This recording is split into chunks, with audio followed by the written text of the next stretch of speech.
ស្រងាយរដូវដងស្ទូងបងវិចបាយស្រីរៀបបំរុងជីវភាពក្តាមខ្យងបេះដូងមិនដើររវិតបងជាអ្នកស្រែខិតខំធ្វើស្រែពីតូចដល់ធំ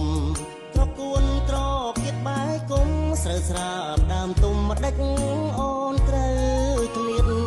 តោមស្រែចាំចាប់ស្រែសួរថាបាត់នួននៀតសួរហើយសួរទៀតឲ្យបងឈឺចាប់អូនខឹងរឿងអ្វីគួរស្ដីប្រាប់ផងនាងក៏ចាំចងប្រាប់រឿងអំពកសំណាប់នឹកក្រៀបជួរងក្នុងបេះដូងនៅចាំជាប់នឹកដៃស្រីធ្លាប់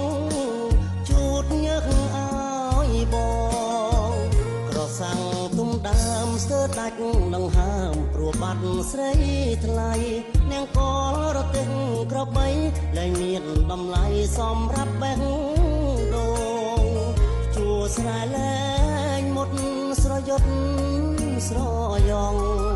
ជ្រុលអូនក្បត់បងមុនអងកុំភ្លេចរឿងដើម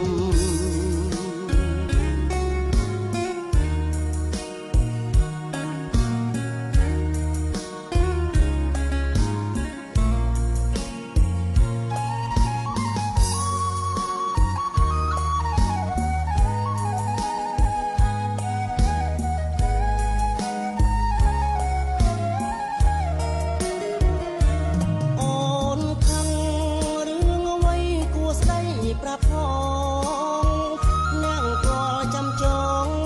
ប្រាប់រឿងអំពកសំណាប់នឹកក្រៀបជួរងក្នុងបេះដូងនៅចាំជាប់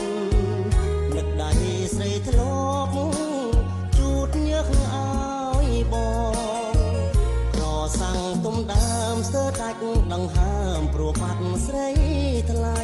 នាងក៏រទេះក្របីលែងមានតម្លៃសម្រាប់បេះដូងជួស្រែលែងមុតស្រយុតស្រយ៉ងជ្រុលអូនក្បត់បងនួនល្អងកុំភ្លេចរឿង